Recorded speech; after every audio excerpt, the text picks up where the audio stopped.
Welcome to BKL Nightly. This is the game day recap edition. I'm Thad Brown, joined by Josh Reed and Carl Jones. Caleb Carr will be with us in a little while. The Bills knock off the Chiefs. They own this team in the regular season. Don't even bother playing the game next year. Just give Buffalo a W, 28-21. And guys, this win to me looked a lot more dominant is not the right word than the score, but I really felt like the Bills, both sides of the ball, up front and in the secondary, dictated tonight to the Chiefs. Yeah, and I think one of the things that stood out is how balanced they were on offense. You know, they did a nice job of mixing the run and the pass. It was really interesting to see and hear from Josh Allen after the game talk about how they got James Cook going, and that really sets up success in the pass game. That's a little different storyline than what we've heard in years past when it was Josh in the pass game opening things up for the run game. But that is their new secret to success on offense. Quite frankly, if they can keep doing what they did tonight, it's a successful recipe.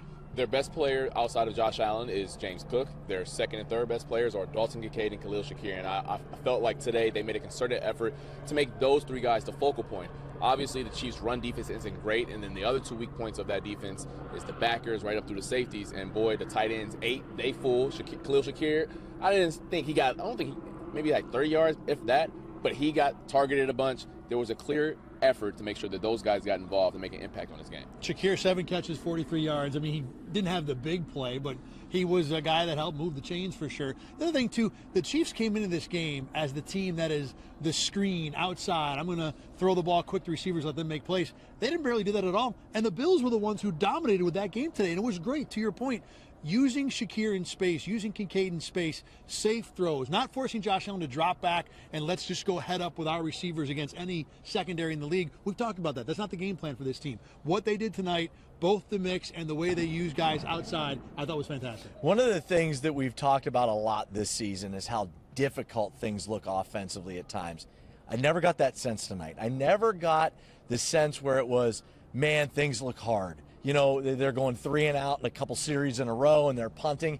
They never got there. And I think some of that was, it always seemed like they were ahead of the chains. They never seemed like they faced a ton of 2nd and 15 or even 2nd and 12 or 3rd and 9. It seemed like they were always in 3rd and manageable, and they did a nice job of converting.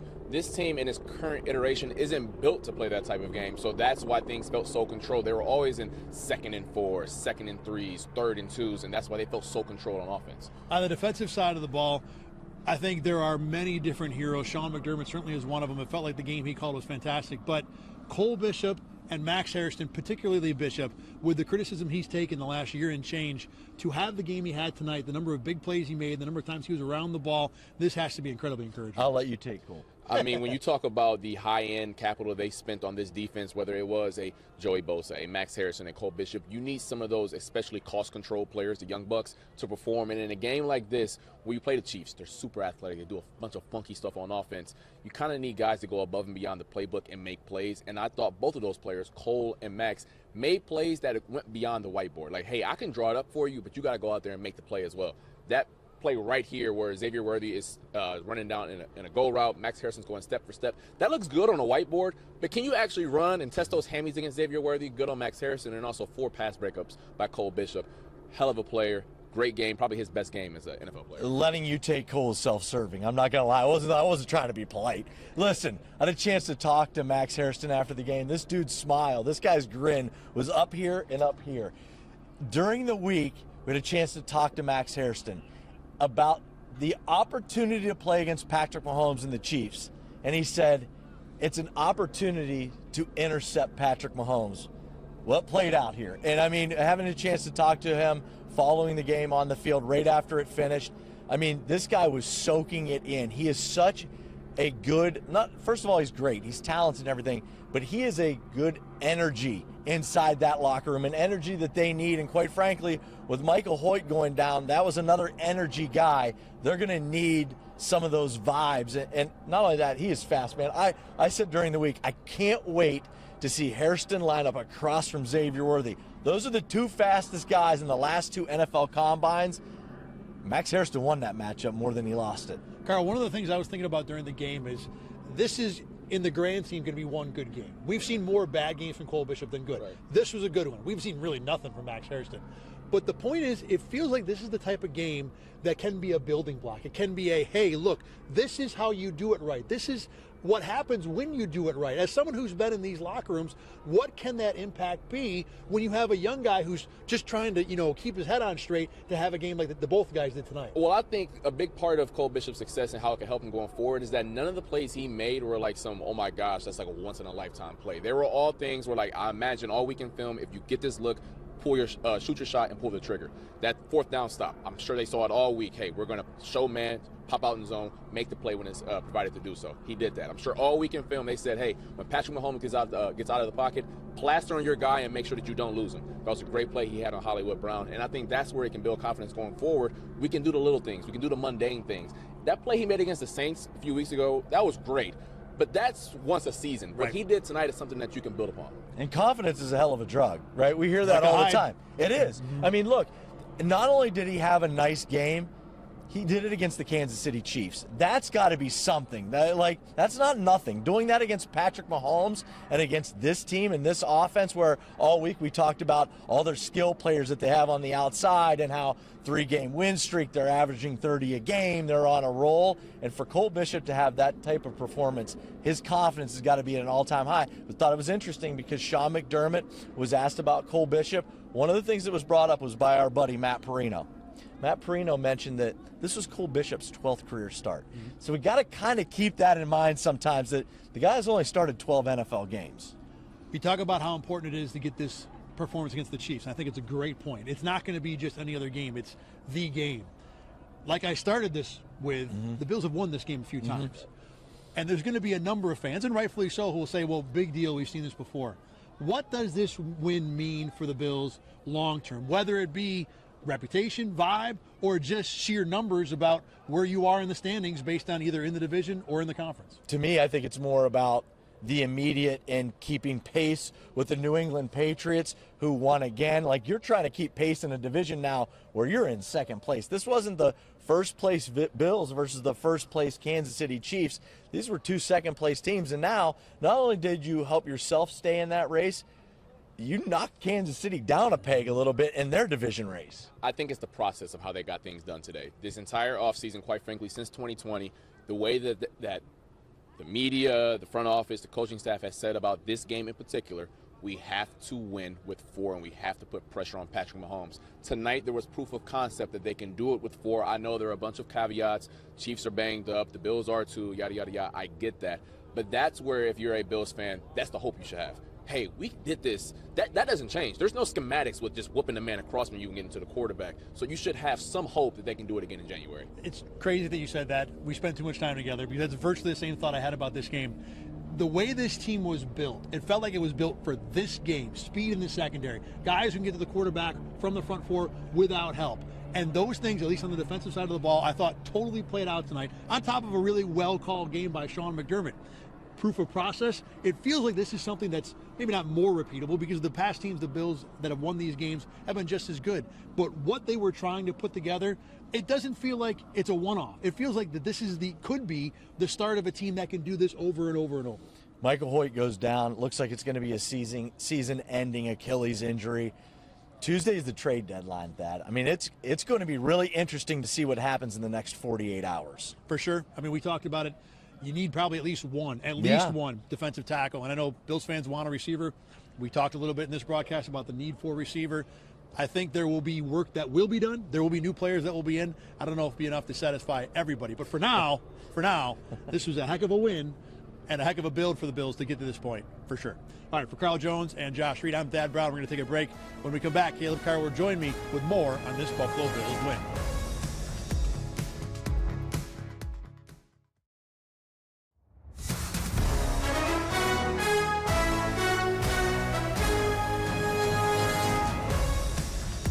Welcome back to BKL Nightly. This is the Game Day Recap edition, talking about Bills and Chiefs. I'm Thad Brown, joined now by Caleb Carr. And Caleb, before we get into the nitty-gritty of some of the details and the heroes of this game, give me your take on Bills, Chiefs, some of the things that really stood out to you from this contest.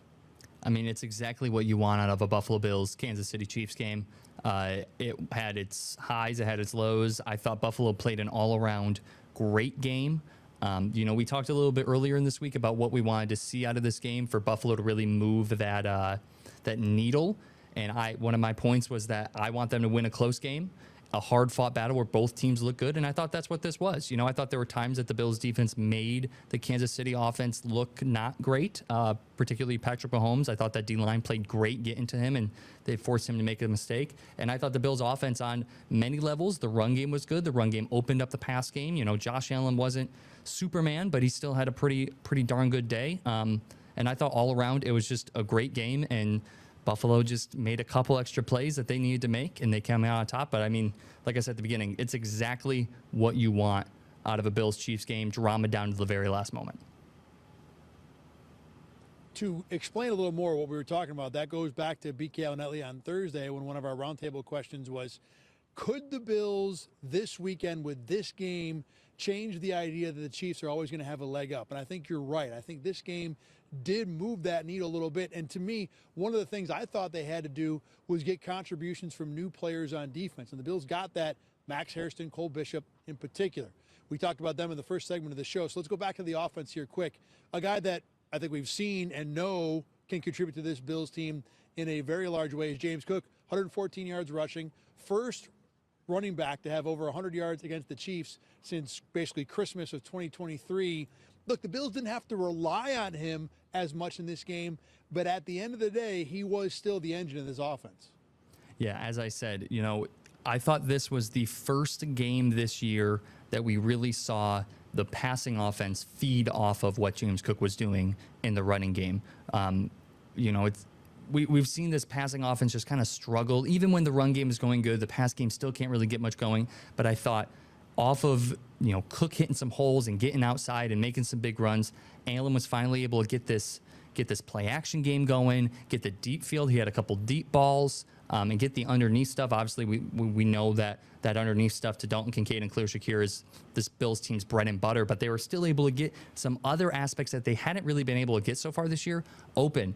And so I think, to me, that was the biggest part of the running game. Obviously, 27 carries, 114 yards. I think this is his fifth 100-yard game this season, which is the most he's had any season throughout his entire career. And we're only halfway through, and that just shows you how elite he's been this year. So no touchdown for him tonight, but I still think he had a great game. And like I said, he opened up the entire offense with how he was playing. Unsurprisingly, the Bills are 5-0 when he's over 100 yards, and I love the point you're making about how he opened up the whole offense, or at least more of the offense in this game. I thought Joe Brady did a really good job, too, moving the eyes of Chiefs linebackers, using screens on the outside, going horizontal at times. I thought the mix was excellent in this game, and as a result, Josh Allen, 23 of 26, set a franchise record for completion percentage in a game, 88.5%, whatever it was. And Caleb, I don't think he was Superman in this game. I don't think there was much he did where I really looked at that and said, wow, that's a play only 17 makes. He executed the offense. He was clean. He was competent. He was professional and really just did his job in a game that the Bills didn't need him to be, a hero. Yeah, this game was exactly what Joe Brady has been kind of preaching for like the past 2 years. We've seen that they've been trying to not take Allen out of the offense, but they've been trying to limit those Superman-like plays that they've needed. They've been trying to make it so that the running game can help, that the receivers can make plays downfield, that the defense can make big plays. And I thought today was a great example of what Joe Brady and Sean McDermott have been going for with this, where, hey, Allen can make a couple plays if he needs to. We saw a couple nice balls. We saw a couple times where he extended the play out of the pocket. We saw some good plays for him. We also saw some plays where his feet got a little heavy in the pocket. And he, let himself, maybe not let himself, but, he took sacks that he probably shouldn't have. So we saw some bad plays, but mainly we just saw him, like you said, just go out there and execute. And that's all he needs to do.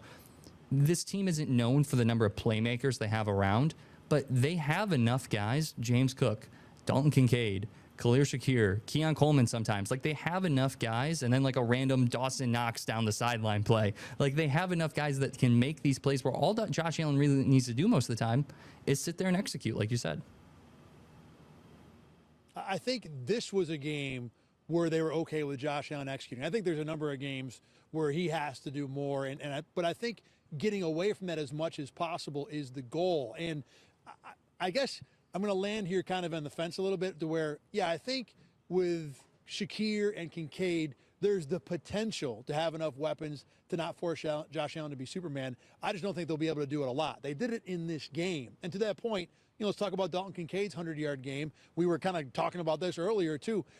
I see Kincaid as a guy who's a chess piece the Bills use very well, not so much an elite weapon who went out there and dominated a defense. I mean, the two big plays he had were essentially broken plays. Now, broken plays because he's got a little more athleticism than most tight ends, but I don't think Kincaid, to yet at least, is the kind of guy that's going to go out and change defenses. Yeah, he can be effective, and I think he's getting more comfortable in his role, but the idea of Kincaid as a star, despite this 100-yard game, the second one he's had this year, is something that I'm not even close to getting to yet. Yeah, and like you said, we talked about it a little bit earlier, and I completely agree with you. Like, at this point in time, he is not a star. But I don't agree with you in the fact that I do think that games like this, and you use the word comfortable, and I think that's perfect, where he's getting more comfortable in this offense. What we saw from Kincaid these past couple seasons has been inconsistency, is the best really way to put it. He just hasn't been consistent. He hasn't always been that guy. And there's been games where you're like, wow, he could be a star because he just goes off. And then there's been other games where you're like, he's dropping passes, he's not getting open, he's stumbling on the field, like he can't do anything. And I think as of late, he's become extremely consistent and extremely reliable.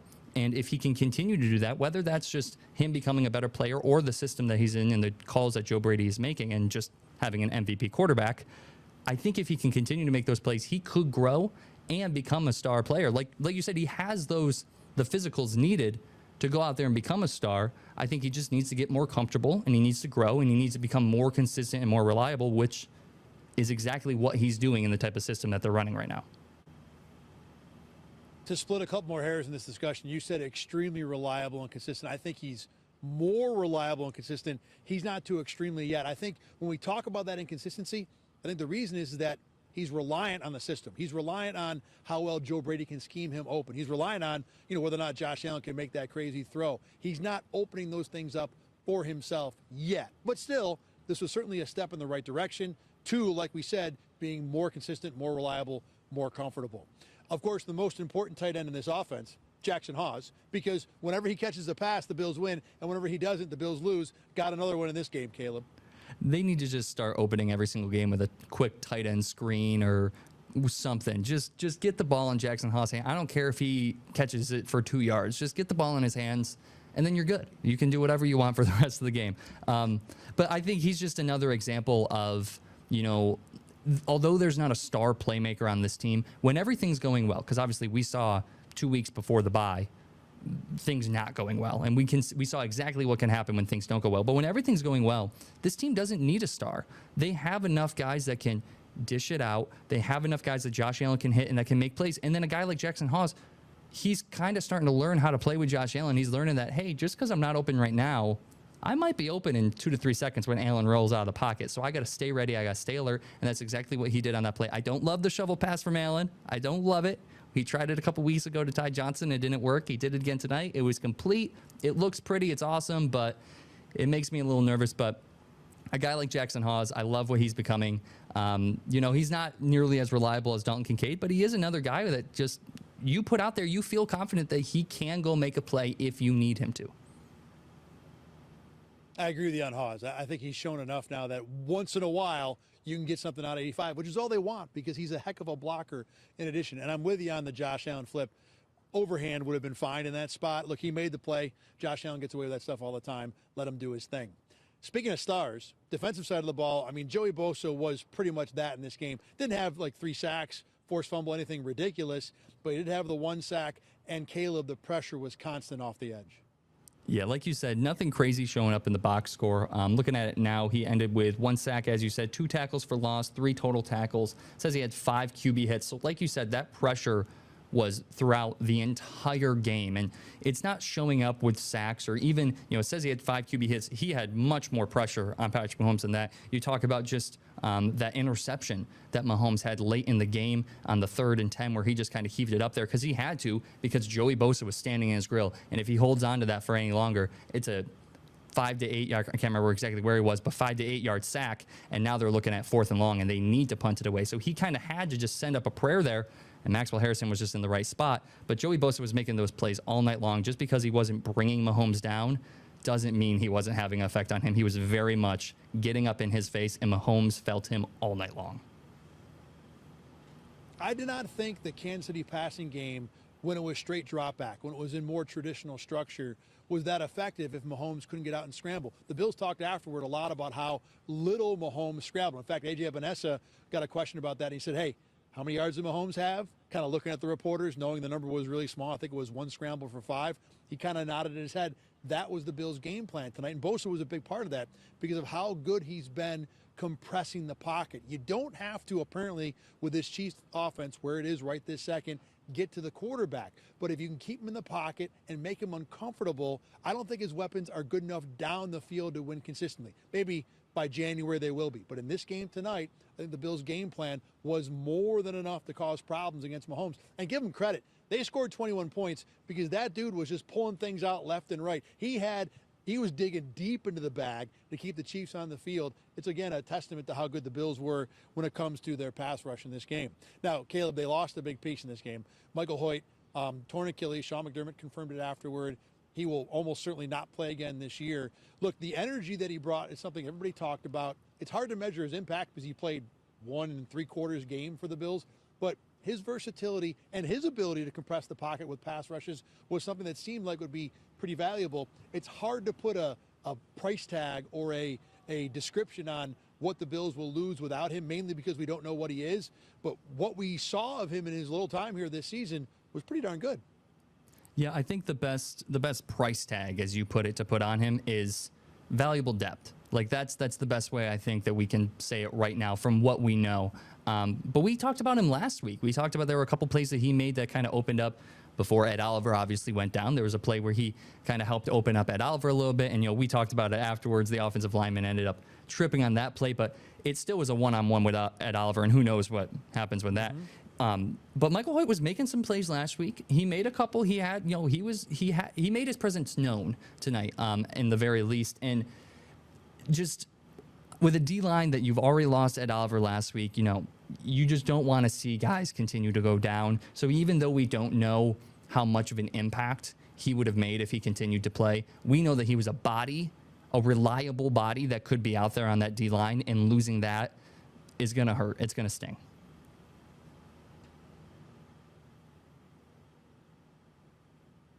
Going to make it that much tougher for the Bills at the trade deadline for Brandon Beane to figure out what he is going to do next year going forward. Let's talk a little bit more about the end of this game.